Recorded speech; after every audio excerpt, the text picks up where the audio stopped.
12절까지입니다. 마태복음 4장 23절에서 5장 12절. 자, 우리 한 절씩 교독합니다. 예수께서 온 갈릴리에 두루 다니사 저희 회당에서 가르치시며 천국 복음을 전파하시며 백성 중에 모든 병과 모든 약한 것을 고치시니 그의 소문이 온 수리아에 퍼진지라. 사람들이 모든 앓는 자 곧 각세 병과 고통에 걸린 자 귀신 들린 자 간질하는 자 중풍 병자들을 데려오니 저희를 고치시더라. 갈릴리와 데가볼리와 예루살렘과 유대와 요단강 건너편에서 허다한 무리가 쫓으니라. 예수께서 무리를 보시고 산에 올라가 앉으시니 제자들이 나옴지라. 입을 열어 가르쳐 가라사대 심령이 가난한 자는 복이 있나니 천국이 저희 것이며 애통하는 자는 복이 있나니 저희가 위로를 받을 것이며 온유한 자는 복이 있나니 저희가 땅을 기업으로 받을 것이며 의에 줄이고 목마른 자는 복이 있나니 저희가 배부를 것이며 긍휼히 여기는 자는 복이 있나니 저희가 긍휼히 여김을 받을 것이며 마음이 청결한 자는 복이 있나니 저희가 하나님을 볼 것이며 화평케 하는 자는 복이 있나니 저희가 하나님의 아들이라 일컬음을 받을 것이요 의를 위하여 핍박을 받은 자는 복이 있나니 천국이 저희 것임이라. 나를 인하여 너희를 욕하고 핍박하고 거짓의 너희를 거스려 모든 악한 말을 할 때는 너희에게 복이 있나니 같이 기뻐하고 즐거워하라. 하늘에서 너희의 상이 큼이라. 너희 전에 있던 선지자들을 이같이 핍박하였느니라. 아멘. 우리 옆 사람에게 하나님이 당신을 사랑하십니다. 네. 오늘 본문의 말씀을 시작으로 이 산상보훈을 이제 계속해서 여러분과 함께 말씀을 나누기 원합니다. 저도 예전에 산상보훈을 가지고 설교를 했던 적이 있는데 제가 지난 2주간 동안에 이 산상보훈에 관한 거를 다시 책을 보고 논문들을 보고 하면서 내가 정말 여러분과 함께 이 산상보훈을 통해서 도대체 복음이 뭔가 하는 복음의 핵심적인 내용을 알지 않으면은 여러분 참 인생 살아가는데 힘들겠구나 하는 생각을 하게 되었습니다. 한마디로 복음은 예수님이십니다. 예수님이 복음이세요. 예수님이. 그래서 그 예수님께서 이 땅에 오셔서 이 구약 성경에 있는 모든 말씀, 하나님의 언약, 그거를 몸소 행하시고 그 말씀을 언약들을 이루어 가시고 그리고 그 언약이 주시는 그 놀라운 약속들을 우리에게 그야말로 그냥 안겨주신 겁니다. 선물처럼. 그럼 우리는 어떻게 살아야 돼요? 예수님을 내 안에 모시고 사니까 예수님이 복음이 내 안에 있으니까 어떻게 살아야 돼요? 매일매일 행복하고 매일매일 감사하고 매일매일 기쁘게 살아야죠. 그렇죠? 근데 실제 그러냐는 겁니다. 매일매일 죽지 못해 살잖아요. 그럼 왜 이러냐는 거죠. 내가 예수를 믿는데 예수가 내 안에 들어오셨는데 예수가 복음인데 왜 내 삶은 이렇게 예수님의 통치 안에서 행복하지 않느냐는 겁니다. 왜 그런가 하면요. 우리가 기대하는 것과 하나님이 약속하신 것이 내용이 달라요. 그러니까 여러분이 맨날 실망하고 좌절하는 겁니다. 한마디로 이 예수님께서 우리 안에 오셔서 우리에게 이루고자 하시는 것이 무엇인가 하면요. 따라하세요. 나를 보고 따라하세요. 나는 벌써 영원한 하나님 나라의 시민의 삶을 살고 있다. 그러니까 하나님 나라, 천국이 죽어서 가는 곳이 아니라는 거예요. 이미 저와 여러분은 이미 천국의 삶을 살고 있는 겁니다. 그런데 이게 천국이에요? 이렇게 사는 게 여러분이 왜 그렇게 오해를 하시는가 하면 이게 already but not yet. 그러니까 이미 하나님 나라가 내 안에 임하였고 이미 나는 천국의 삶을 살고 있는데 but 그러나 not yet. 아직 완전한 하나님 나라는 아니기 때문에 우리가 혼동하는 겁니다. 우리가 헷갈리는 거고 우리가 실망하고 좌절하는 겁니다. 그런데 오늘부터 시작한 이 산상보험, 특별히 오늘 이 설교가 참 중요하고 쉽지 않습니다. 정신 바짝 차리고 들어야 여러분이 일상 삶을 살아가면서 한마디로 속지 않습니다. 마귀는 끊임없이 우리를 속이려고 합니다. 끊임없이 속이려고 합니다. 다시 말하면 예수님이 이 땅에 오셔서 저와 여러분에게 해주신 일이 무엇인가? 그것은요, 우리에게 복음을 주신 거예요. 우리로 하여금 하나님의 백성 되게 하시고 우리로 하여금 이제 이 땅에 살아가는 동안에 이 삶이 결코 세상 사람들처럼 하루하루 먹고 살고 이 땅에서 허무한 인생, 썩어질 것을 위해 사는 인생이 아니라 영원한 하나님 나라를 이미 시작했다라는 것을 여러분이 알고 계셔야 된다는 거예요. 오늘 설교 길거든요. 그러니까 아주 마음 잡수시고 들어오셔야 돼. 왜? 이게 여러분이 이해가 안 되고 분명하지 않으면은 계속 여러분 신앙생활에서 계속 흔들립니다. 쉬운 말로 여러분 만약에 영화를 찍는데 예수님이 주인공이야. 그리고 거기에 김우성인가? 김우성, 전지현 또 누구냐? 난 두 사람밖에 몰라. 누구냐? 영화 배우들 빨리빨리 최민실 그리고 또 누구야? 빨리 누구? 강동 장동근 하여간 뭐 있어. 하여간 다 유명한 배우들 다 총직결한 영화야. 그래 김영식 집사님은 영화 배우 누구 좋아하셔? 어맹랑. 그래 어맹랑까지 다 총동원했어. 예전에 제가 어렸을 때 좋아했던 뭐 문인가? 그리고 그 누구지? 그 액션 배우인데 김이라. 뭐 다 동원해서 다. 그래갖고 이 영화는 진짜 대박. 왜? 원작이 시나리오가 끝내주는 거야. 또 주인공이 워낙 뛰어난 분이잖아. 예수님이야.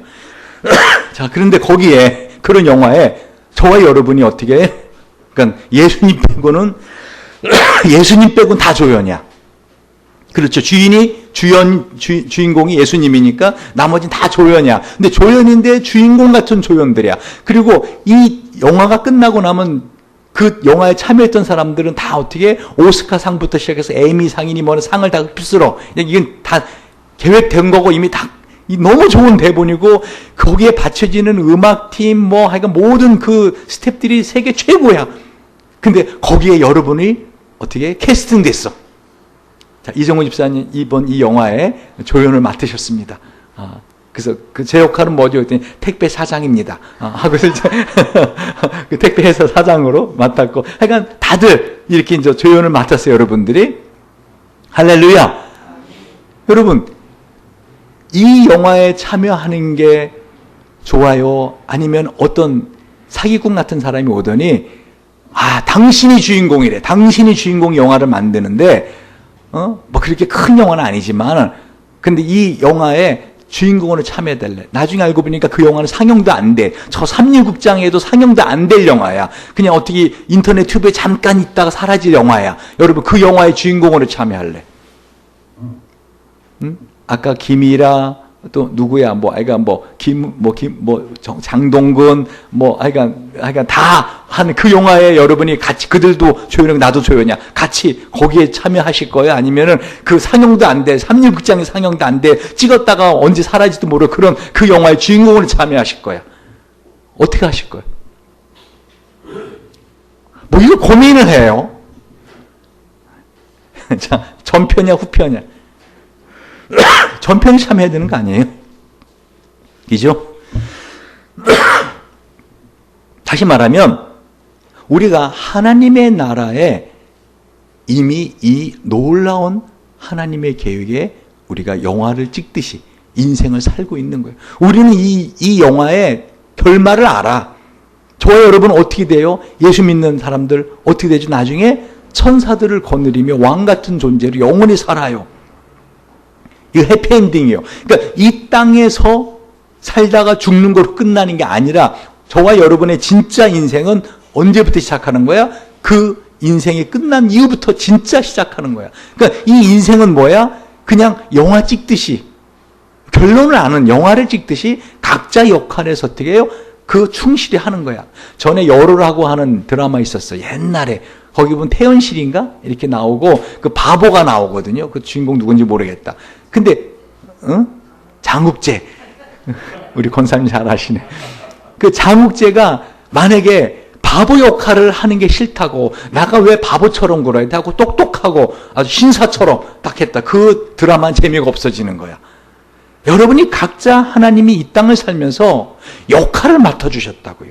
그 역할을 하면서 우리가 해야 될 일은 뭐야? 주인공 대신 예수님만 하이라이트를 쫙 받도록 우리 옆에서 조연을 잘해주면 돼. 한마디로 웃기는 사람 웃기는 역할을, 슬픔을 가진 사람 슬픔의 역할을, 어떤 바보 짓을 해야 될 사람 바보 같은 역할을, 어떤 사람 맨날 가슴만 치는 역할, 그 사람 역할을 잘 해갖고 예수님이 이 내 인생에서, 우리들의 인생에서 어떻게 예수님이 가장 빛나는 주인공으로만 하면 우리들은 어떻게 해요? 최고의 연기 대상을 받을 수 있는 사람들인데, 마귀는 우리에게 왜 네가 예수님을 주인공으로 하는 그런 영화에 참여냐, 네가 주인공이 돼봐라 하고 허접하지도 않은 그런 것에 인생 한번 살아보려고 우리를 유혹하더라는 거예요. 근데 우리는 자꾸만 그 인생의 주인이 나라고 생각을 해서 그 허접한 영화 찍는 데 가서 어떻게 몸 팔고 있는 거예요. 그런 일에 우리 인생은 어떤 인생이에요? 암흑의 인생이야. 그런 우리 인생은 고통의 인생이야. 그런데 23절을 보세요. 마태복음 4장 23절. 예수께서 온 갈릴리에 두루 다니사 저희 회당에서 가르치시며 천국 복음을 전파하시며 백성 중에 모든 병과 모든 약한 것을 고치시니 그의 소문이 온 수려에 퍼진지라 사람들이 모든 앓는 자 곧 각세 병과 고통에 걸린 자 귀신 들린 자 간질하는 자 중풍병자를 데려오니 저희를 고치시더라. 갈릴리와 데가볼리와 예루살렘과 유대와 요단강 건너편에서 허다한 무리가 쫓으니라. 지금 예수님께서 이 인생 드라마, 다시 말하면 하나님의 나라의 드라마를 이렇게 우리가 살게 하는데, 이 인생이 진짜가 아니다, 이건 하나의 드라마 같은, 영화 찍는 거와 같은 거다 하는 거를 말씀해 주시면서 이제 어떻게 살아야 되느냐, 하나님의 백성으로 이제 이 인생 드라마, 이 영화를 어떻게 살아야 되느냐를 설명해 주시기 위해서 드디어 산에 올라가 앉으셔서 하나님의 나라 백성이면 이렇게 살아야 된다, 이게 너의 역할이다, 이런 역할을 맡을 때는 이렇게 해라 하고 설명을 해 주시기 시작합니다. 이 마태복음 5장에 있는 이 예수께서 무리를 보시고 산에 올라가 앉으시니 하신 이 말씀은 한마디로 우리 인생에서 남은 저와 여러분이 나는 이렇게 생각하고 이렇게 살아가야 되는구나 하는 그 시금석, 다시 말하면 내가 삶의 방향을 잃었을 때, 내가 마음이 힘들고 삶이 어려워질 때, 이게 하나님의 나라에게 주신 역할이고 이게 내가 살아야 되는 뜻이구나 하고 봐야 되는 그 나침반 같은 말씀이에요. 우리 하나님 나라의 백성들의 나침반, 삶의 기준은 뭐죠? 말씀입니다. 근데 오늘 예수님께서 이 구약에 있는 율법, 모든 말씀을 대신할 수 있는 새로운 하나님 나라의 율법, 하나님 나라의 계명을 우리에게 알려주시기 시작한다는 것입니다.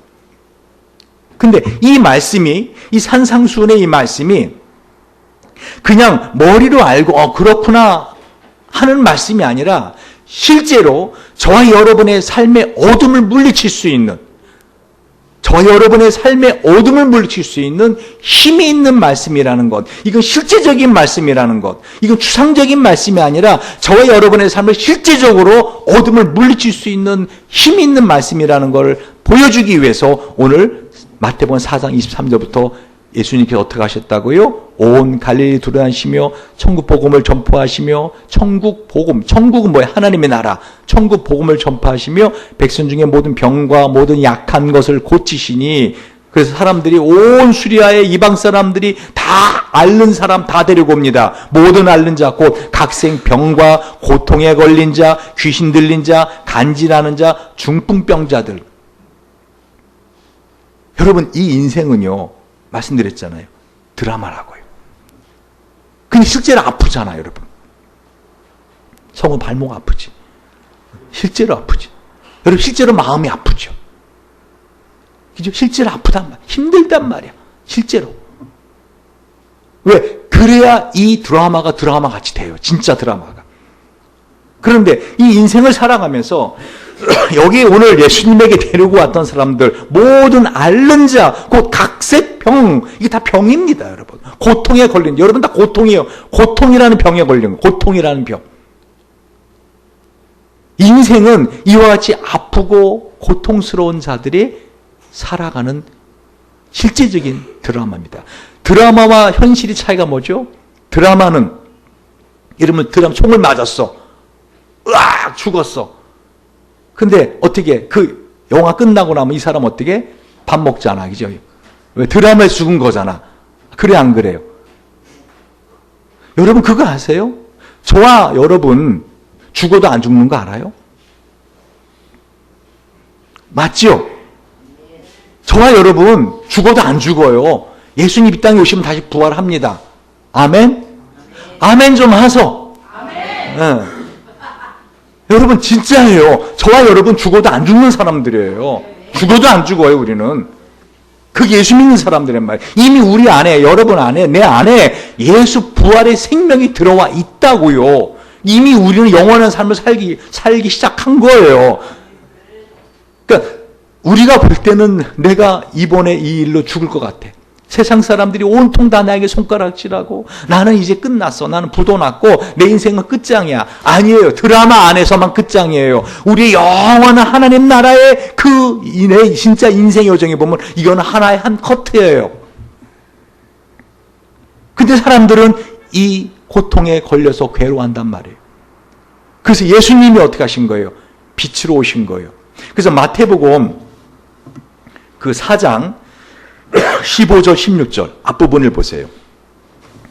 자, 마태복음 4장 15절 16절. 자, 한번 읽어볼까요? 시작. 스불론 땅과 납달리 땅과 요단강 저편 해변길과 이방의 갈릴리여 흑암에 앉은 백성이 큰 빛을 보았고 사망의 땅과 그늘에 앉은 자들에게 빛이 비춰져다 하느니라. 그러니까 예수님이 지금 등장하시면서 뭐를 말씀하시는 거예요? 스불론 땅과 납달리 땅과 요단강 저편 해변길과 이방의 갈릴리여 흑암에 앉은 백성이 큰 빛을 보았다. 지금 예수님이 빛으로 등장하시는 거예요. 여러분, 깜깜한 밤에 산에 우리 산기도 가면은 정말 이 구름진 날 밤에는요 진짜 한 치 앞도 안 보여요. 한 치. 제 손도 안 보일 정도로 깜깜할 때가 있어요. 산속에 들어가면. 그럴 때 누군가가 앞에서 후라시를 탁 비춰주잖아요. 길을 보여주잖아요. 얼마나 감사한지요. 더듬더듬거리고 정말 소경이 어디 가듯이 더듬거리 가다가 빛이 탁 비춰지면은 얼마나 감사한지요. 지금 주님께서 저와 여러분의 인생이 흑암 같다는 거예요. 아무리 믿음으로 살라고 발버둥 치는데도 현실이 너무 깜깜하다는 거야. 너무 답답하다는 거야. 너무 고통스럽다는 거야. 실제로 몸이 아프고 너무 아프다는 거야. 실제로 마음이 너무 힘들다는 거야. 아프다는 거야. 근데 어떻게 해야 될지 모르겠다는 거야. 그런데 그런 우리에게 주님께서 어떻게 해요? 빛으로 이 땅에 등장하시는 거예요. 내 삶의 빛으로 쫙 임재하시는 거예요. 지금 예수님의 임재가, 예수님이 이 산상순이 시작이 이와 같이 우리에게 이 마태복음 4장 15절 16절 스불론 땅과 납달리 땅과 요단강 저편 해변길과 이방의 갈릴리와 한마디로 말하면은요, 이 지역은 다 이스라엘 북쪽 변방 지역입니다. 이 외국 군대가 쳐들어오잖아요. 항상 이곳부터 쳐들어와요. 그래서 그 지역 사람들은 전쟁이 끊일 날이 없었어. 전쟁이. 그리고 이방 사람들하고 이렇게 가까이 있기 때문에 이 외국 군대가 오면은 그 여자들을 갖다 겁탈하고 막 그래서 막 피가 섞이고 그래서 이스라엘 안에서도 그 북쪽에 있는 이 지방 사람들, 스볼론 땅, 납달리 땅, 요단강 저편, 이 갈릴리의 이 지역 사람들 어떻게 멸시받던 사람들이야. 이스라엘 안에서도 저 인간들은 혼혈종들, 저거는 순수하지 않은 이스라엘 백성 하고 외국의 전쟁과 이스라엘 내에서의 멸시를 받던 사람들인데 그곳에서 예수님이 빛으로 등장하신단 말이에요. 이 말이 무슨 말인가? 빛은요, 어둠 있는 곳에 필요합니다. 여러분, 깜깜한 흑암 같은 데 빛이 탁 비춰질 때 고맙죠, 그 사람이. 그렇죠? 근데 이렇게 대낮에, 환한 대낮에 소라시 비춰줘 보세요. 그럼 여러분 뭐라 그래요? 뭐 하나? 그렇죠? 뭐 하나? 지금 후레쉬 빛이 뭐 하나? 지금, 월랄랄라. 피어라, 이거 없어도 잘 보인다. 그러지 않습니까?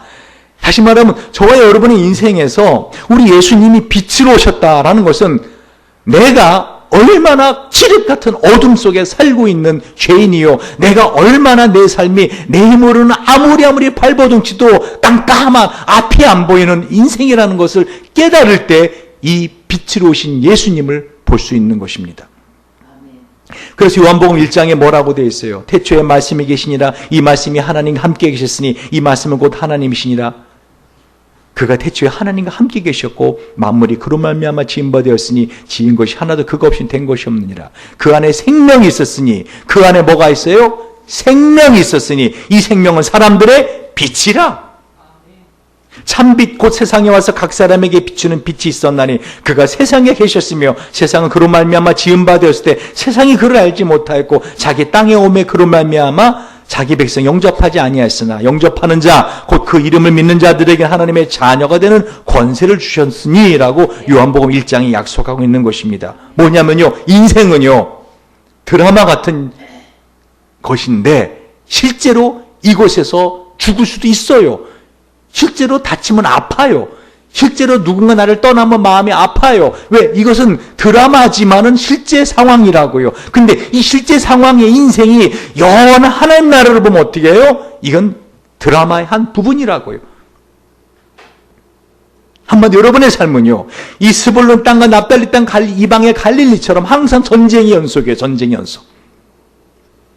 여러분 만약에 하루하루 사는 게 너무 행복하다. 진수는 어떠니? 요즘 출근하면서 아침에 눈을 뜨면 가슴이 벅차니, 출근할 곳이 있구나, 일을 할 곳이 있구나. 그리고 저녁에 잠잘 때 내일은 또 얼마나 행복한 일을 할 수 있을까? 막 이렇게 희망에 부풀면서 아니면 학교 다닐 때가 좋았어. 막 이러면서 하루를 살아가니. 여러분 인생은요, 인생은 전쟁의 연속이에요. 여러분이 만약 인생을 살면서 항상 행복해, 난 너무 좋아, 그럼 둘 중 하나예요. 미친 거나 아니면 정말 믿음이 좋은 사람이거나, 둘 중에 하나예요. 여러분, 하나님은요, 잘 들으세요, 저와 여러분의 인생에서 하나를 끊임없이 강조하십니다. 하나를 끊임없이 알려주려고 그래요. 너 이 인생이 전부 아니다. 영원한 세상이 있다. 너는 그 세상을 준비하기 위해서 이 땅에 살고 있는 것이다. 그러니까 너의 역할을 충실히 해라. 여러분 근데 안 믿잖아요. 제가 심청이 알죠? 심청이가 임당수에 빠진 이유가 뭐죠? 아버지 신봉사를 눈을 뜨게 해주려고, 부처님에게 공양미 300석을 드리면 아버지 눈 뜨게 해준다고. 그런데 그 용왕에 들어가서 용왕이 그 아들이 사랑해서 황후가 되잖아. 왕후, 그죠? 그렇잖아. 황후가 돼서 와서 아버지를 찾기 위해서 어떻게 한다고요? 온 나라의 잔치를 베푸는, 누구를 위한 잔치야? 소경들을 위한 잔치야. 한마디로 심청이는 믿은 거 안 믿은 거야? 아버지가 눈 떴다는 거 안 믿은 거지. 믿었으면 누구를 초청해야 돼? 옛날에 소경이었다가 눈 뜬 사람들 모아야지. 왜 소경을 모아? 안 믿은 거야. 제가 그거를 요번 한 주간 한번 생각하면서, 야, 심청이의 믿음과 우리 믿음 비슷하다. 왜? 자기 몸을 물에 집어 던지면서도 안 믿는 거야. 그러니까 자기 딴에는 신앙적인 열심을 해. 기도도 막 빡세게 해. 전도도 해. 나름대로 열심히 해. 근데 사실은 안 믿고 있어. 안 믿은 거예요. 안 믿으니까 소경 모으잖아요. 눈 떴다는 걸 믿었으면 어떻게 해야 된다고? 옛날에 소경이었다고 눈 뜬 사람 모아야지. 그럼 훨씬 더 찾기 쉽지. 그러니까 비록 자신의 몸을 인당수에 던지는 그 어떤 자기 몸을 불사르게 내어줄지라도 진짜. 그러나 그 마음에 믿지 않고도 그런 짓을 할 수가 있겠구나. 그러니까 예수를 안 믿고, 잘 들으세요. 정말 예수님이 말씀하시는 복음을 믿지 않고도 얼마든지 헌신적인 어떤 전도하는 삶, 기도하는 삶, 신앙 있는 것 같은 삶을 살 수도 있겠구나. 오늘 주님이 그걸 말씀하시는 거예요. 그거에 아주 능숙한 사기꾼 중에 하나가 목사들인 거 아십니까? 본인도 안 믿으면서, 사실 본인도 안 믿으면서 복음이 뭔지도 몰라. 복음이 뭔지도 모르면서 자기가 복음의 삶을 사는 것처럼 행세해야 되는, 저를 포함해서 조심해야 된다는 거예요. 여러분, 자기가 복음에 서 있다고 생각하지 마십시오. 섰다 생각하면 넘어질까 조심하라겠어요. 저도 이 복음에 대해서 계속 책을 읽고 논문을 읽고 제가 기도하면서 내가 알고 있었고 여러분에게 끊임없이 설교했습니다. 그러나 진작 여러분이 사실은 믿지 않고 있는 그 복음에 대해서 오늘 주님이 말씀하기 시작한다는 것이에요. 한마디로 하나님 우리에게 끊임없이 알려주는 게 뭐라고요? 너는 나만으로 만족한 삶을 살아라. 그거예요. 자, 우리 사업하시는 분들, 이정무 집사님이나 우리 손창리 집사님이나 우리 김양수 집사님 같이 사업하시는 분들, 사업하는 사람들에게 있어서 제일 원하는 게 뭐죠? 돈 버는 거예요. 그래 안 그래요? 그러니까 정말 자기 안에 어둠은 보지 않아요. 돈이 계속 잘 벌려. 그러면 어떻게 살아? 돈 버는 셈으로 살아요. 근데 하나님은 그게 목적이 아니라니까.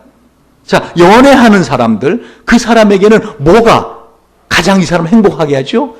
사랑하는 애인이 매일매일 확인해 주는 거야. 문자로. 그죠? I love you 하면서 막 문자로 계속 확인해 주는 거야. 근데 하나님이 예를 들면 자식이 잘 되는 것이 이 사람은 행복이라고 생각해. 진짜 자기 어둠은 보지 않아.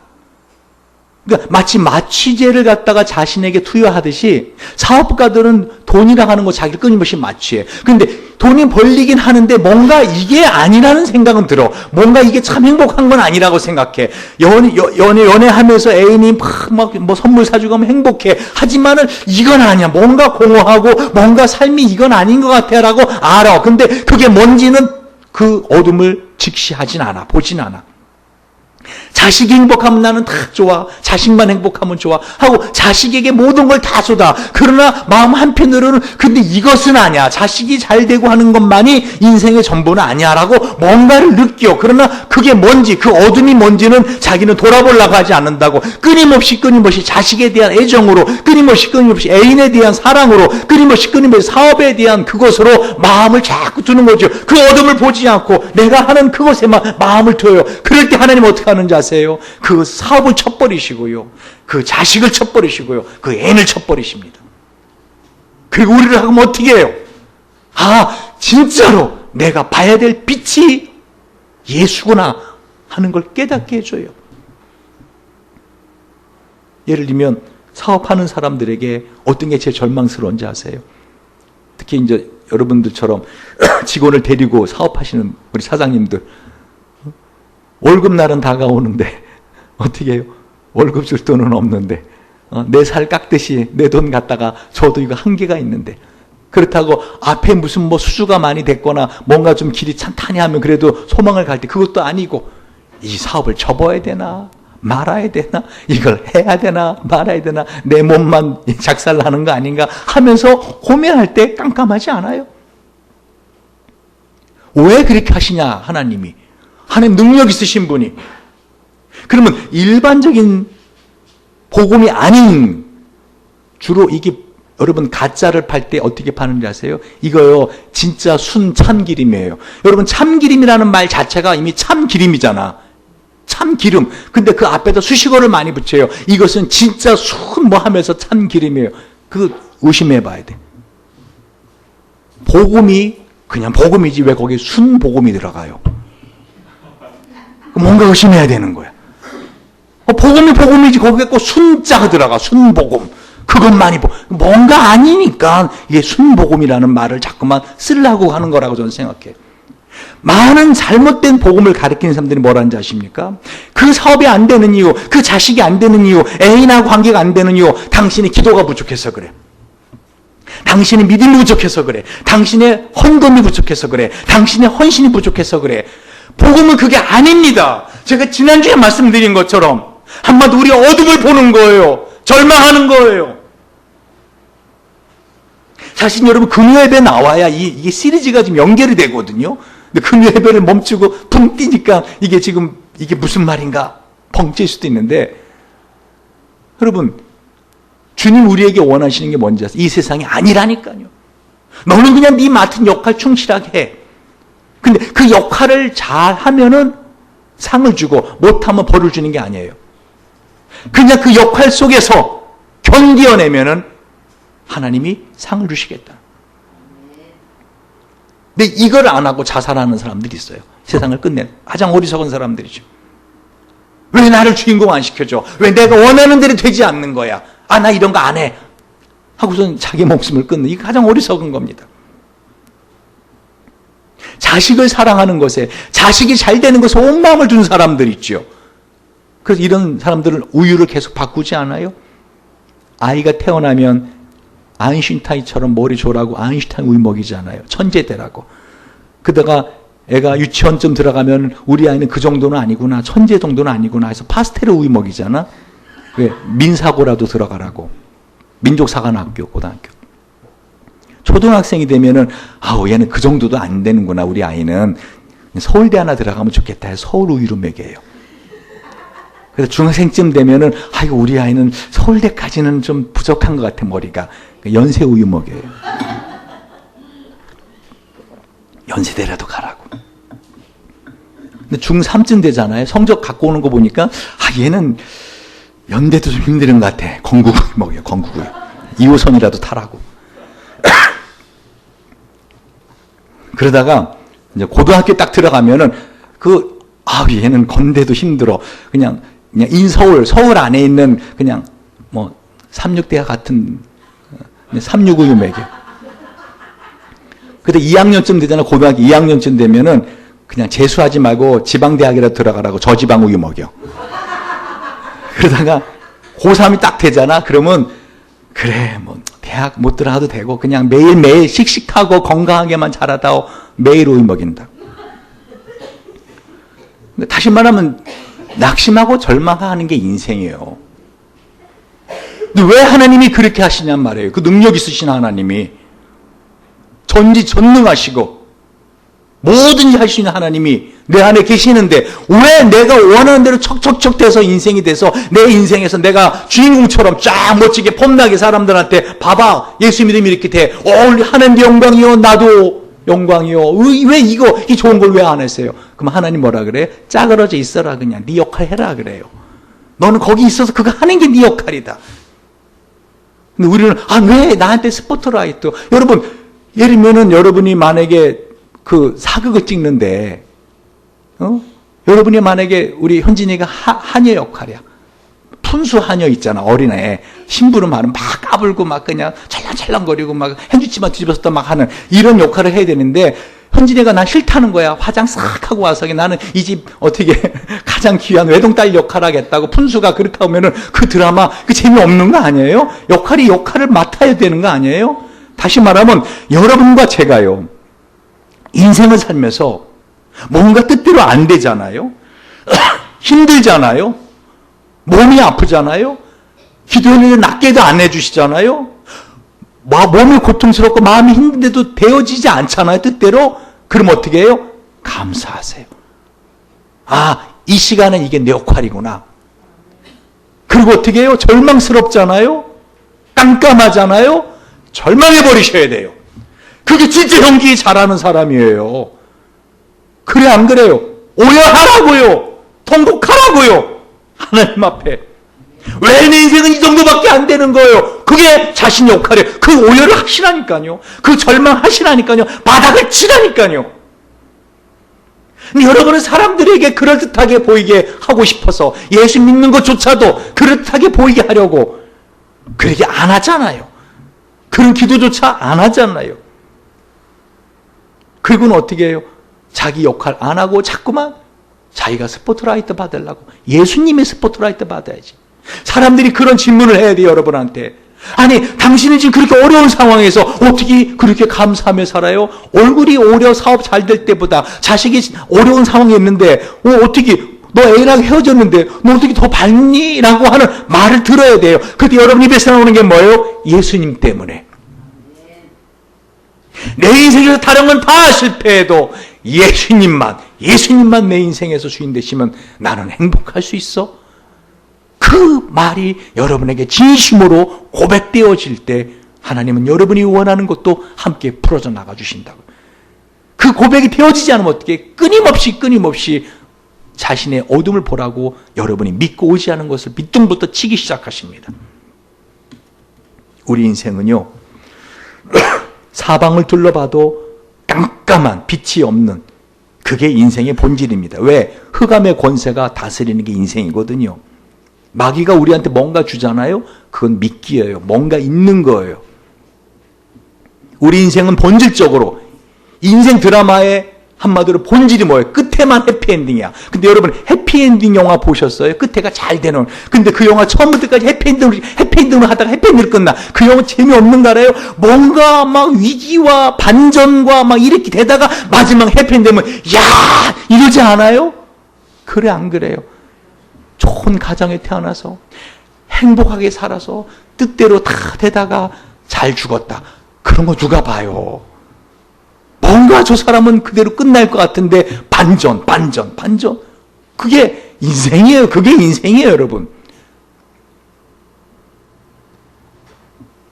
여러분 그러므로 인생을 살면서 여러분의 삶에 힘든 게 올 때 아닌 척하지 마세요. 하나님 앞에 통곡하라고요. 자신의 어둠을 보고 사도 바울처럼 로마서 7장의 사도 바울처럼 오라 나는 곤고한 사람이로다. 누가 나를 사망의 몸에서 건져내줄꼬. 내가 아무리 하나님의 말씀대로 살라고 하지만 사라질 수 없는 인생이구나. 내 안에는 그런 힘도 없고 의지도 없고 내 안에는 아무것도 없는 나는 죄인이구나. 나는 파산한 인간이구나 하는 것을 하나님 앞에 고백할 때 하나님이 그런 우리를 잡고 일으키셔서 하나님의 일을 하시기 시작한다는 겁니다. 그런데 세상 사람들은요, 실상은 흑암 속에서 고통을 받고 살아요. 근데 자기 자신들이 흑암에 있다는 것도 모르고요, 자기 자신들이 인생이 얼마나 고통스러운 것도 몰라요. 그래서 부자가 천국 들어가는 게 낙타가 바늘길 들어가는 게 어려운 거예요. 왜? 부자들은요, 삶이 쓸쓸하고 공허하고 외롭잖아요. 딴짓들 많이 해요. 그래서 그 어둠을 안 봐요. 쇼핑 다니고 해외여행 가버리고 다른 짓 해요. 다른 짓. 그래서 그걸 맞추지를 계속 맞추지를.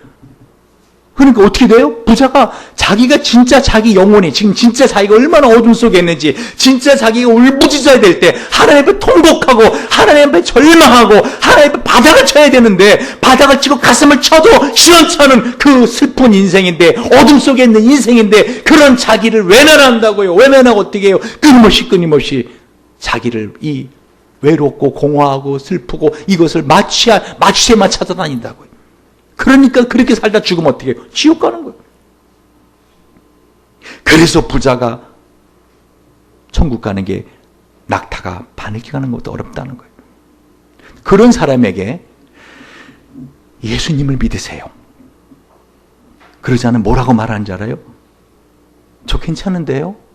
요즘 새로 시작한 골프 그거 아주 전 너무 재밌어요 요즘. 그게 제 마음이 홀딱 뺏겼어요. 저 괜찮아요. 저 행복해요. 너나 잘하세요. 이렇게 나오면 왜? 자기가 지금 어떤 고통에 있는지 모르기 때문에, 어떤 흑암에 있는지 모르고 자기를 고통스럽게 하는 그 고통의 쇠사슬을 우리가 가서 풀어주겠다 그러면, 예수님으로 풀어드릴게요. 그러면 어떻게 해요? 나 쇠사슬 없는데요? 나 괜찮아요. 살만해요. 그래서 언더우드 선교사님이 우리나라에 와서 뭐라 하겠어요? 이 조선은 자신들이 어떤 어둠 속에 있는지도 모르기에, 자신의 어떤 고통을 겪는지도 모르기에 가까이 가서 고통을 풀어주겠다고 하면은 의심부터 하고. 여러분 그러지 않아요? 전도해 보세요. 도망가요? 더 웃기는 짬뽕이 뭔지 아세요? 네? 그렇게 전도할 때 우리가 자기보다 나은 사람 있죠. 세상적인 기준으로. 세상의 기준으로. 자기가 살고 있는 집보다 더 비싼 아파트에 살고 있고, 일단 타워팰리스 같은 데서 나오는 사람들, 여러분 전도하려면 일단 어떻게 해요? 일단 좀 저 사람이 과연 이런 복음이 필요할까? 예수가 필요할까? 김현 지사님, 어떻게 타워팰리스 사는 사람들은 다 행복해요? 저거 봐요. 저게 정답이에요. 어이가 없으니까 그냥 웃잖아요.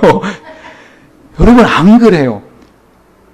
나보다 좋은 차를 타고 다닌다? 나는 차도 없는데 차를 자동차 갖고 있어. 그런 사람의 복음을 전해. 내가 들고 있는 가방은 그냥 허접한 가방인데 명품 가방을 들고 있어. 그런 사람에게 복음을 전해. 근데 그 사람이 뭐라고 말을 해? 전 괜찮아요. 전 살만해요. 전 나름대로 잘 살고 있어요. 제가 왜 교회 다녀야 되죠? 너나 잘 사세요. 이러면 여러분 어때? 깨갱? 잘 사세요. 죄송합니다. 실례했습니다. 아니에요, 여러분. 지금 뭘 말하려고 하는지 안다가 스탠? 지금 예수님께서 왜 산상보훈을 말씀하시면서 그 앞부분에 뭐라고 해요? 이 세상에 있는 모든 병과 모든 약한 것을 고치시는데, 모든 앓는 자, 곧 각색 병과 고통에 걸린 자, 귀신 들린 자, 간질하는 자, 중풍병자들이 다 예수님에게 몰려오더라. 이게 인생이라는 거예요. 이게 우리의 현실이라는 거예요. 이게 예수님을 알지 못하는, 복음이 없는 모든 사람들의 현실이 뭐라고요? 어둠 속에 있다는 거예요. 고통 안에 있다는 거예요. 귀신 붙들려 있다는 거예요. 근데 모른다는 거, 본인들은. 그래서 예수님께서 어떻게 해요? 이와 같이 오셔서 이 하나님의 나라 복음을 전하기 시작합니다. 여러분, 이 산상보훈은요, 오늘 다시 한번 1절 보실래요? 읽어봅시다. 5장 1절 시작.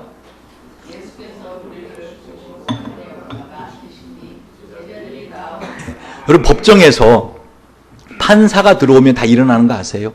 근데 판사가 앉으면 다 앉습니다. 지금 예수님께서 하나님 나라의 법을 선포하시기 위해서 어떻게 해요? 산에 올라가 앉으시는 거예요. 그리고 2절 뭐라 그래? 입을 열어 가르쳐 가라스 때. 아니, 뭔가 말씀하신 입을 열어서 가르쳐 가라사지, 어떻게 귀를 열어? 귀 어떻게 열어? 열려 있잖아요.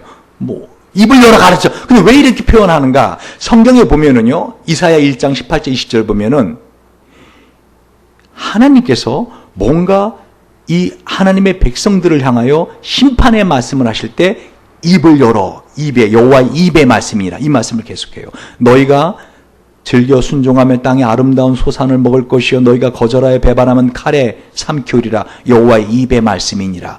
지금 예수님께서 아주 엄중한 하나님 나라의 법을 선포하시는 거예요. 이것은 여러분 믿든지 안 믿든지, 여러분 인정하든 인정하지 않든, 이것은 그 어떤 법보다 상위법, 최고의 법, 이 말씀대로 되어지는 법을 지금 드디어 선포하시겠다고 말씀하고 있는 것입니다. 할렐루야. 할렐루야.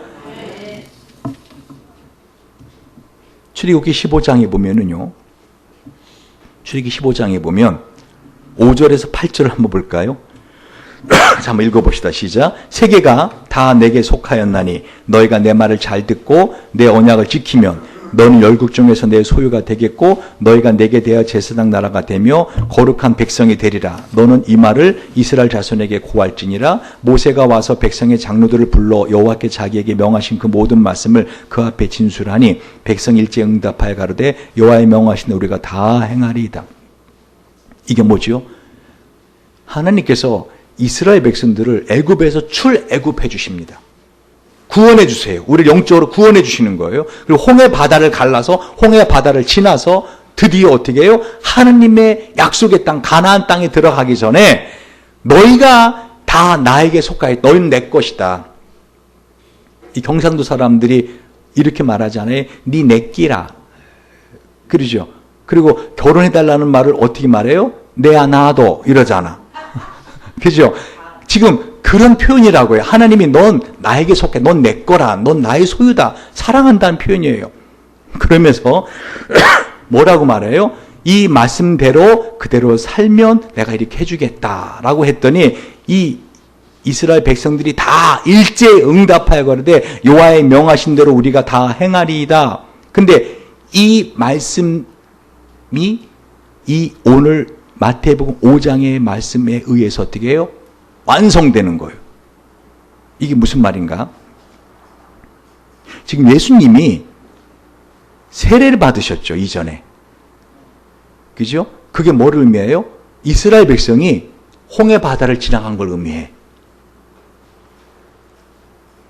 세례 받은 걸로 의미해요. 그 성경은 그 부분을 뭐라고 말씀하시는 고린도 10장의 1절 2절에 형제들아 너희가 알지 못하기 내가 원치 아니하노니 우리 조상들이 다 구름 아래에 있고 바다 가운데로 지나며 모세에게 속하여 다 구름과 바다에서 세례를 받았다라고 말해요.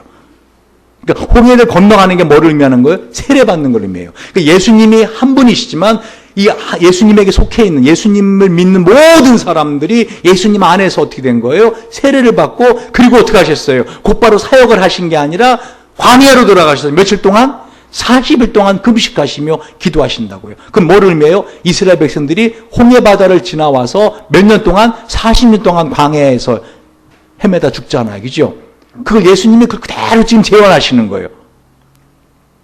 그래서 오늘 이 산에 올라가 앉으시는 이 산이 어떤 산이에요? 바로 이 하나님의 백성들이 어떻게 살아야 된다 하는 것을 말씀하시는 이 신의 산, 십계명을 주는 신의 산을 암시하는 거예요. 하나의 모형으로 예수님이 지금 그대로 말씀하시는 거예요. 근데 그때 당시의 분위기가 어땠는가? 출애굽 19장 16절 19절 같이 한번 읽어볼까요? 시작. 제3일 아침에 우레와 번개와 빽빽한 구름이 산 위에 있고 나팔 소리가 심히 크니 진중 모든 백성이 다 떨더라. 모세가 하나님을 맞으려고 백성을 거느리고 진에서 나오매 그들이 산 기슭에 섰더니 신의 산의 연기가 자욱하니 여호와께서 불 가운데서 거기 강림하심이라. 그 연기가 옹기점 연기같이 떠오르고 온 산이 크게 진동하며 나팔 소리가 점점 커질 때에 모세가 말한즉 하나님 음성으로 대답하시더라. 여러분, 지금 이 시간 우리가 하나님 앞에 있는 거 아십니까? 여러분 예배 드렸잖아요. 예배 드리고 있잖아요. 지금 이 시간 하나님 앞에 있는 거 믿으십니까? 근데 우리는 언젠가부터 이걸 안 믿고 있어요. 아까 말했잖아요. 심청이처럼 자기 몸을 임당서 바다에 던지면서도 안 믿으면서 던질 수도 있다는 거예요. 여러분 안 믿으면서도 예배 드릴 수 있어. 안 믿으면서 아까 펄쩍펄쩍 뛰며 찬양할 수 있고 안 믿으면서도 지금 안 믿고 있다니까요. 정말 믿는다면은요. 이 말씀이 지금 나의 삶을 어둡게 하고 있는 어둠을 물어줄 수 있는 빛이라고요. 아무리 여러분이 어둠을 물리치려고 해도 어떻게 물리쳐요? 어둠을 갖다가 막 칼로 막 하면 어둠이 물러나요? 선풍기 세게 틀으면 어둠이 밝아져요? 아무리 빗질을 해보세요. 어둠이 물러나나. 어둠은 빛이 있어야 물러나는 거예요. 근데 이 말씀이 빛이라고요. 지금 여러분의 삶을 실제로 어둡게 하던 여러분의 몸과 마음과 여러분의 삶을 어둡게 하던 그 어둠을 물리칠 수 있는 빛 대신 말씀을 여러분이 받고 있는데 이 말씀에 대한 기대가 없잖아요. 언제부터인가 우리는 하나님에게 예배드리면서도 하나님의 임재를 믿지 않고 있고요. 언제부터인가 우리는 하나님께 기도하면서도 기적을 기대하지 않습니다. 꼭 누구 같은지 알아요? 이 신의 산 밑에 있던 이스라엘 백성 같아요. 이들이 얼마나 두려워했는지 아세요? 오늘 출애굽 19장에 보니까 어떻게 해요? 이 하나님이 신의 산에 임재하니까 이 산이 한마디로 와들와들 떨잖아요. 이 신의 산이 온 산이 크게 진동하며 산이 막 둘둘 떠는 거예요. 하나님 임재하니까. 산이 견디지 못해 하나님을. 이 하나님의 임재 앞에 우리가 지금 있는 거라. 근데 졸아요? 어떻게 그게 가능해요? 안 믿는 거예요. 예배 드리고 있다고 하면서도 지금 하나님이 이 말씀으로 내 삶을 완전히 처음부터까지 새롭게 창조하실 수 있는 말씀의 하나님이라고 말을 하고 생각하면서도 안 믿는 거예요. 이게 가증한 자들인 거 아세요? 저를 포함해서. 여러분, 출애굽기 19장 12절을 보세요. 너는 백성을 위하여 사면으로 지경을 정하고 이르기를 너희는 삼가 산에 오르거나 그 지경을 범하지 말지니 산을 범하는 자는 정령 죽임을 당할 것이라.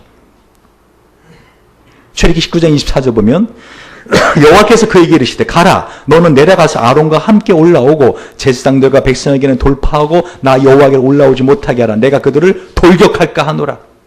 한마디로 하나님이 임재하는 곳은요, 하나님의 말씀이 임재하는 곳에 있는 사람들은 죽어요.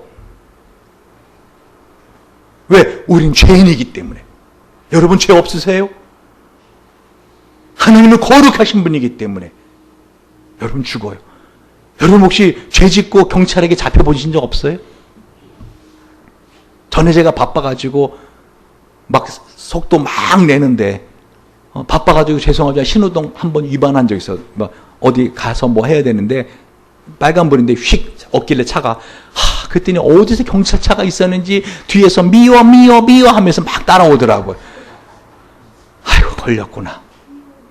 평상시에는 경찰차 소리 들리면은요 뭐 이렇게 바쁘지도 않으면서 뭐 이렇게 그러는데 막 심장이 두가 이거 큰일 났네 이거 늦었는데 걸렸다. 여러분 사람 죽이고 몰래 길거리 가는데 경찰이 여러분 딱 붙잡아 보세요. 그럼 평상시는 어떻게 경찰 딱 집으면 왜요 아저씨 그러잖아. 왜요 아저씨 뭐요 이러잖아. 근데 사람 죽이고 몰래 가는데 딱 잡아. 여러분 그때 그 심정 아세요? 만약에 모르죠. 안 죽여봤으니까. 한마디로 다리가 후들거리고요. 터서 주저앉아요. 웬만한 사람 같으면. 하나님이 거룩하신 분이기 때문에 이 죄인인 우리가 이 시간 이렇게 하나님과 맞대고 있잖아요. 말씀을 듣고 있잖아요. 근데 여러분의 마음에 어떤 게 있어야 돼요? 긴장이 있어야 돼요.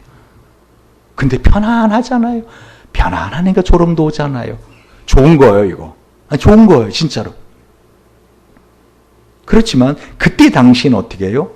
출애굽기 20장 19절에 보면 모세에게 이르되 당신이 우리에게 말씀하소서 우리가 들으리다. 하나님 우리에게 말씀하시지 말게 하소서 우리가 죽을까 하나이다. 근데 지금 예수님께서는 12지파를 의미하는 12명의 제자를 데리고 그 많은 병자들을 고치시다가 12명의 제자들만 데리고 산으로 올라가신 거야 지금 뭐를 의미하는지 아시겠어요? 예수님께서 12명의 제자들만 데리고 산에 올라가신 거예요 지금. 그 산에 올라가 앉으셔서 이 하나님 법을 12명에게 말씀하시는 거라. 다시 말하면 12명의 제자가 누구라는 거예요? 하나님이 새롭게 창조하신 12지파야. 하나님의 백성들. 근데 지금 이 제자들은 어떻게 들어? 이 시내산에 마두라들 떨고 막 그냥 사람들이 두려워하고 우리에게 말씀하지 말게 하소서 모세가 이런 두려움이 하나도 없어요 지금. 제자들은 어떻게 아마 이렇게 앉아갖고 찍찍 씹어 먹으면서 칡 넣고 예수님 그 무슨 말씀인가 하고 이렇게 하고 어떤 제자는 나무 등글에 기대서 꼬박 졸다가 가난한 자가 복이 있단다 하면서 이제 그런 분위기라고 이 분위기가 우리 분위기 똑같아요. 이게 어떻게 가능하냐는 거예요. 근데 많은 이 복음이 아닌 것을 가리키는 사람들은 어떻게 해요? 죄송하지만 목사님들이 모이잖아요. 주로 하는 이야기 중에 하나 뭔지 아세요? 어떻게 하면 교인들을 갖다가 빡세게 뺑뺑 돌리느냐. 그래야 헌신하고 헌금 많이 한다. 그 어떤 방법이 있느냐. 그런 거 많이 연구해요. 복음은 그런 거 아니에요. 성경이 말씀하시는 복음은 그거 아니라고요. 왜 자꾸 복음이 아닌데? 그게 기독교인 것처럼, 그게 복음인 것처럼. 목적이 뭔지 알아요? 다른 데 있는 거예요. 여러분, 진짜로 복음은요, 오늘 이 산상보훈에 있는 이 모습이에요. 하나님 앞에 있으면서도 편안하게 말씀을 들을 수 있는, 두려워하지 않을 수 있는. 이스라엘이 출애굽기 24장 6절 8절을 볼래요? 자, 한번 읽어봅시다. 시작. 모세가 피를 취하여 반은 여러 양분에 담고 반은 단에 뿌리고 언약서를 가져 백성에게 낭독하여 들림에 그들이 가로되 여호와의 모든 말씀을 우리가 준행하리이다. 모세가 그 피를 취하여 백성에게 뿌려 가로되 이는 여호와께서 이 모든 말씀에 대하여 너희와 세우신 언약의 피니라. 자, 조금 전에 어떻게 했어요? 이스라엘 백성들이 덜덜덜 떨었죠. 그리고 우리에게 하는 직접 말씀하지 말, 너무 우리가 죽을까 합나이다. 하나님, 우린 두렵습니다. 그랬는데 그 뒤에 보세요. 출애굽기 24장 9절 11절 놀라운 장면이 펼칩니다. 출애굽기 24장 9절 11절 시작. 모세와 아론과 나답과 아비와 이스라엘 장로 70명이 올라가서 이스라엘 하나님을 보니 그 발 아래에는 천국을 편 듯하고 하늘같이 청명하더라. 하나님이 이스라엘 존귀한 자들에게 손을 대지 아니하셨고 그들은 하나님을 보고 먹고 마셨더라. 이게 구약에서 있을 법한 일이에요. 하나님을 보면서 이 이스라엘 70명의 장로들이 먹고 마셔요. 이게 어떻게 가능하냐는 거예요. 아니 조금 전에 산도 덜덜 떨고 온 산이 연기가 나고 불이 임하고 사람들이 두려워서 하나님이 산에 임재하는 것이 너무나 두려워서 우리에게 말씀하지 말게 하소서 모세 당신이 대신 전해주소서 하던 그 사람들이 하나님 앞에서 보고 하나님을 마주 보면서 그 구약의 하나님 신의 산에 임재하신 그 놀라우신 하나님 앞에 먹고 마실 수 있는 모습을 보여주는 이게 무슨 사건이 있었냐는 거예요. 바로 그 두려워하던 사건과 하나님 앞에 먹고 마시는 그 사건 사이에 뭐가 있었죠? 바로 모세가 피를 양푼에 담고 그들에게 피를 뿌립니다. 제가 여러분에게 피를 한 세숫대야를 가다 양의 피를 잡고 여러분에게 확 뿌리잖아요. 그럼 여러분 어떻게 되죠? 머리부터 발까지 어떻게 돼요? 피가 묻겠죠. 특히 제일 많이 묻는 피는 우리 지연이부터 시작해서 앞줄에 있는 미영이 피가 한 잔 흠뻑 젖겠죠. 그 사건이 있은 다음에 이 두려워하던 이스라엘 장로들이 두려워하던 사람들이 하나님하고 대면하고 먹고 마시게 되는 거예요.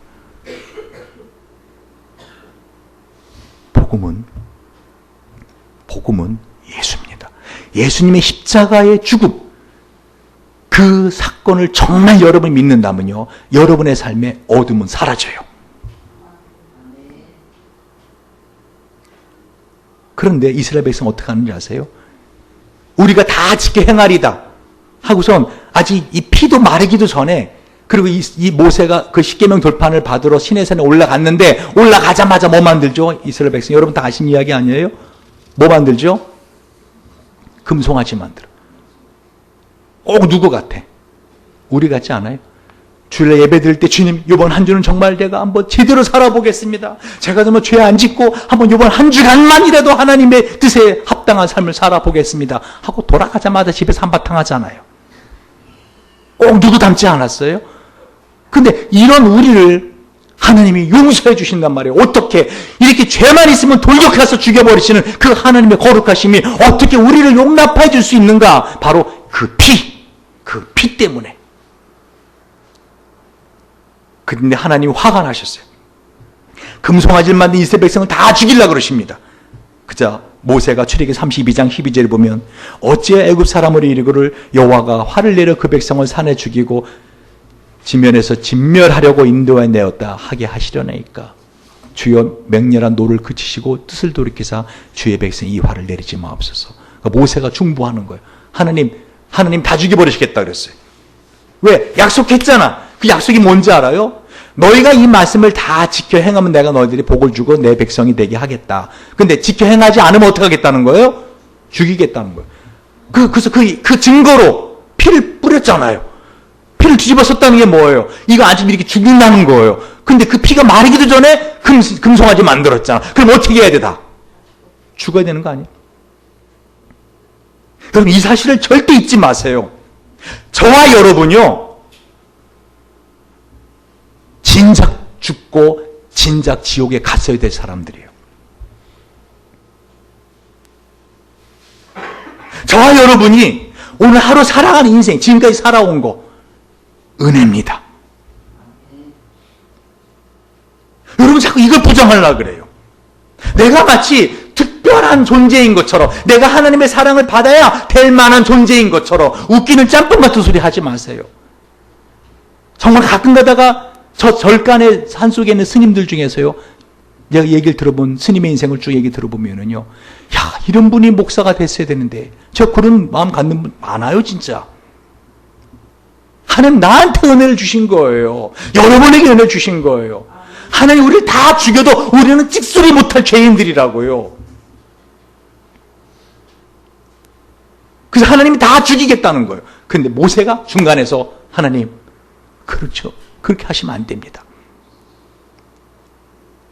출애굽기 32장에 여호와께로 다시 나가 여짜오되 슬프도소이다. 이 백성이 자기들을 위해 금신을 만들었사오니 큰 죄를 범하였나이다. 그러나 합의하시면 이제 그들의 죄를 용서해 주시옵소서. 그렇지 않사오면 원컨대 주의 기록하신 책에서 내 이름을 지워버리시옵소서. 여러분, 모세가 지금 누구를 말하고 있는 것 같아요? 예수를 말하는 거예요. 하나님이 저와 여러분을 볼 때마다 죽여버리고 싶으세요. 이 인간 살려둬봤자, 죄만 더 짓겠구나. 하나님 우리를 볼 때마다 죽여버리고 싶으세요. 그게 우리를 위한 거라고. 그러나 예수님이 항상 맡고 계시는 거 아세요? 하나님 나를 보세요. 내가 그래서 십자가에 죽었잖아요. 내가 그래서 십자가에 대신 죽었잖아요. 조금만 더 기회를 주세요. 조금만 더. 하나님의 형상을 이뤄낼 수 있는 사람입니다. 조금만 더 기회를 주세요. 여러분, 놀라운 거는요, 이 이스라엘 백성이 이 금송아지 사건으로 3,000명이 죽습니다. 성경을 나중에 보세요. 그런데 이 사건이 출애굽한 지 며칠 만에 일어난 사건인지 아십니까? 금송아지 만들고 3,000명이 죽은 사건이, 이스라엘은 아비벌을 달력으로 삼습니다. 이 아비벌이 뭐냐면 출애굽한 날, 그러니까 아비벌 14일이 출애굽한 날이 14일이. 그리고 3개월 첫째 달 사흘 만에 3일째 이 사건이 벌어져요. 그 며칠 만이죠? 출애굽한 지. 자, 1월 14일 날 출애굽해. 그러면 30일이라고 하면 17일 남았죠. 1월 달에. 그리고 2월 달 한 달 지나가. 30일이라고 하면 약 47일. 그리고 다음 달 3일. 합하면 며칠이야? 50일. 그래서 오순절 날에 성령이 임하자 3,000명이 회개를 하고 3,000명이 세례를 받고 살아나는 거라. 여러분, 세례가 뭐라 하겠어요? 왜 머리에 물을 묻힌다 그랬어요? 너는 죽었다. 다시 말하면 이 시내산의 사건이 바로 이 신약의 오순절의 사건과 오버랩이 되는 거예요. 겹쳐지는 거예요. 그러면 이 오순절의 이 사건이 지금 2016년 오늘 우리와 그대로 겹쳐지는 거예요. 그러니까 저와 여러분이 이 예수님의 십자가의 피를 믿는다면 이 십자가의 피는 지금 이 시간 예배드리는 저와 여러분에게 어떻게 그대로 힘이 적용된다고요. 그 하나님 앞에 두려워 떨던 사람들이 하나님 앞에 먹고 마실 수 있는 그 담대함을 갖게 되고, 하나님 앞에 돌고 떨던 그 사람들이 하나님과 함께 대면을 할 수 있는 그런 시간을 가질 수 있게 되는 것이 이 오늘 예배라는 겁니다. 할렐루야. 그럼 여러분, 이 예배를 얼마나 우리가 소중히 여길 수 있겠습니까? 여러분 지금 안 죽고 있잖아요. 졸아도. 왜? 십자가 피의 뿌림 사건이 있기 때문에. 고통스러우십니까? 요즘 사는 거 힘드십니까? 진작 죽었어야 될 사람이에요. 진작 그 고통 맛봤어야 될 사람이에요. 너무 힘들어요? 왜 이렇게 힘든지 아세요? 아직 안 죽어서 힘든 거예요. 자살하라는 소리가 아니에요. 자기를 부인하라는 거예요. 나를 따라온 자는 자기를 부인하고. 여러분, 자기를 부인한다는 게 무슨 말인지 알아요? 우리가 왜 이렇게 절망하는지 아세요? 내가 늘 기대하는 게 있다고요. 내 인생은 이래야 돼. 우리 아이는 이래야 돼. 내 사업은 이래야 돼. 늘 기대하는 게 있다고요. 근데 그 기대대로 안 되니까 좌절하고 절망하지 않아요? 그거를 부정하라는 거예요. 그걸 부정하지 않으면 우리는 끊임없이 맞추제만 찾아다닙니다. 직면해버리세요. 그리고 예수를 찾으세요. 그렇게 절망하고 그렇게 자기를 부인하면서 이 흑암 같은 세상에, 전쟁터 같은 세상을 이겨나가려면 다른 방법 없어요. 말씀을 정리합니다. 오늘 주님께서는 산상보훈을 시작하시면서 산에 올라가 앉으셨다 그래요. 그리고 입을 열어 드디어 하나님 나라의 새로운 법을 선포하세요. 근데 이것이 시내산의 사건과 그대로 병렬 구조를 가진다. 같이 똑같은 사건으로 되고 있다는 거예요. 그리고 이것은 매번 우리가 예배 드릴 때마다, 우리가 하나님 말씀 펼칠 때마다 그대로 재현되는 거예요. 근데 우리는 어떻게 하죠? 이 인생을 살면서 행복하고 정말 능력 있게 살기 위해서는 내가 이렇게 하면 돼 하고 뭔가를 하려고 한단 말입니다. 근데 그게 잘못된 거라는 거예요. 오히려 우리는 어떻게 해요? 그냥 견디는 거예요. 그냥 견디는 게 아니라 어떻게 해요? 믿음을 갖고 감사하며 할렐루야, 하나님이 하실 거야. 하나님이 하셨듯이, 내 인생이 지금 하나님이 하셨듯이 하나님이 하실 거야. 그 믿음을 주님이 요구하시는 거예요. 그래서 마태복음 7장 이 산상보훈의 마지막 절이에요. 그러니까 이게 왜 중요한가? 시작과 끝이, 이 헬라어는요 이렇게 그 인클루시브 스타일이라 그래서 시작과 끝이 같이 맞물리면 그것이 이 가운데 내용을 대표하는 말씀이에요. 그럼 이 산상보훈의 마지막 말씀을 볼까요? 그러면 오늘 본문의 말씀이 더 정확히 이해됩니다. 7장, 자, 21절 보세요. 이상한 장면이 나오죠? 나더러 주여 주여 하는 자마다 천국에 다 들어갈 것이 아니요 다만 하늘에 계신 내 아버지의 뜻대로 행하는 자라야 들어가리라. 그날에 많은 사람이 나더러 이르되 주여 주여 우리가 주의 이름으로 선지자 노릇하며 주의 이름으로 귀신을 쫓아내며 주의 이름으로 많은 권능을 행하지 아니하시니까 하리니 그때 내가 저희에게 밝히 알리되 내가 너희를 도무지 알지 못하니 불법을 행하는 자들아 내게서 떠나가라 하니라. 그러므로 누구 나의 이 말을 듣고 행하는 자는 그 집을 반석에 지은 지혜로운 사람 같으리니 비가 내리고 창수가 나고 바람이 불어 그 집에 부딪히되 무너지지 아니하나니 이는 주초를 반석에 놓은 연고요 나 이 말을 듣고 행치 아니하는 자는 그 집을 모래 위에 지은 어리석은 사람 같으리니 비가 내리고 창수가 나고 바람이 불어 그 집에 부딪히며 무너져 그 무너짐이 심하니라. 곧 지금 여러분이 갖고 있는 잘못된 신앙, 특히 이 세상의 다른 종교들, 불교나 이슬람이나 모든 세상 종교들은 다 뭔지 알아요? 그들이 우상을 만들어 섬기잖아요. 부처 앞에 절하고. 그 우상 섬기는 거 아니에요. 자기 섬기는 거예요. 그들이 그 섬겨서 하는 게 다 뭐예요? 내 재산 지켜주세요. 우리 아이 건강하게 이번에 대학에 입학하게 해주세요. 다 누구를 위해 달라는 거예요? 나 위해 달라는 거 아니에요? 그 성경은 너의 배가 욕심이 탐심이 우상숭배니라고 말씀하시는 거예요. 근데 성경은 우리에게 그런 식으로 하나님 믿지 말라라고 말씀하고 있다고요. 그럼 어떻게 믿으라는 거예요? 절망하라는 거예요. 아프면 아프다고, 내 자신이 어떻게 할 수 없으면 할 수 없다고, 나 외로우면 외롭다고, 나 힘들면 힘들다고 하느님 앞에 어린아기처럼 주저앉아서 절망해버리라는 거예요. 그래서 이 어린아이들 같은 사만이 천국에 들어올 수 있다라고 말씀하시는 거예요. 근데 지금 이 사람들은 뭐라고 말하고 있어요? 우리가 주여 왜 우리가 천국에 들어갈 수 없습니까? 우리가 주님의 이름으로 선지자 노릇했습니다. 설교했습니다. 우리가 주님의 이름으로 귀신을 쫓아냈습니다. 우리가 주님의 이름 많은 권능, 병도 고쳤습니다. 근데 주님 뭐라 그래요? 내가 너에게 밝히 말하는 내가 너희 도무지 알지 못하겠다. 불법을 행하는 자들아 내게서 떠나가라. 왜? 하나님의 나라는요. 이렇게 내가 뭔가 해서 되는 게 아니라고요. 요한복음 6장 28절 29절에 분명히 말하고 있어요.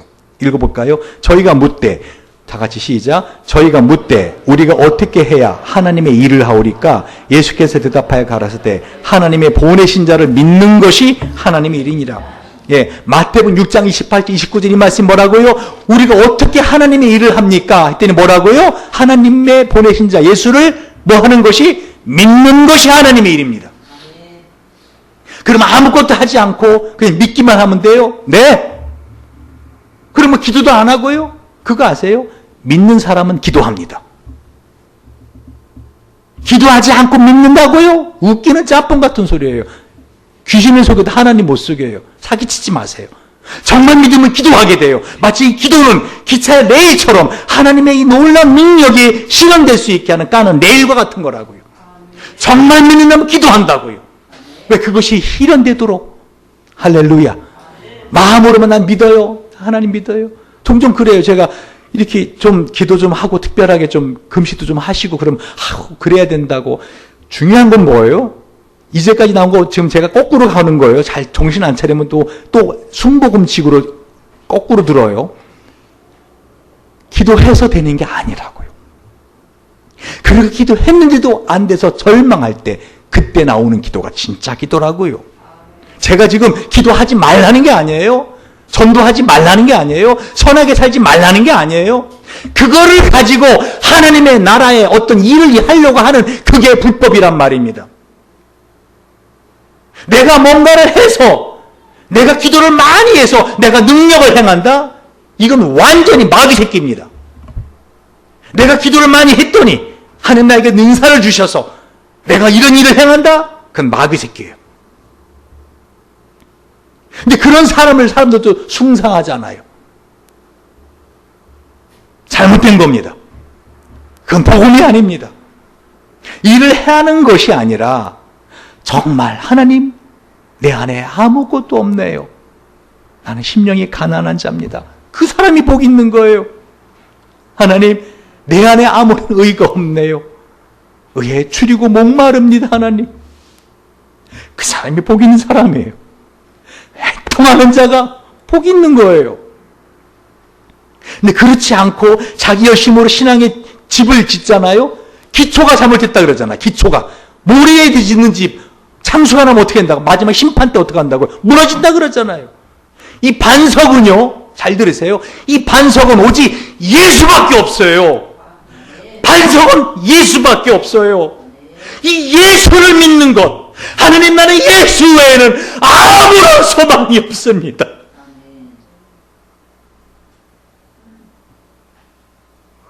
그 고백을 하는 자, 하나님 나는 예수 외에는 세상에 아무런 낙도 없습니다. 그 고백을 하는 자, 그게 반석입니다. 그게 예수를 믿는 믿음인 겁니다.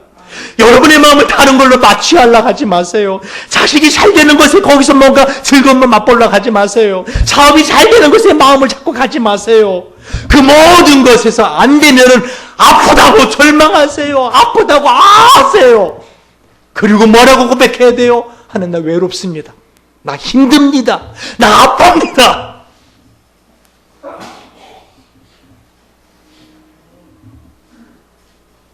그렇지 않은 기초는 다 가짜입니다.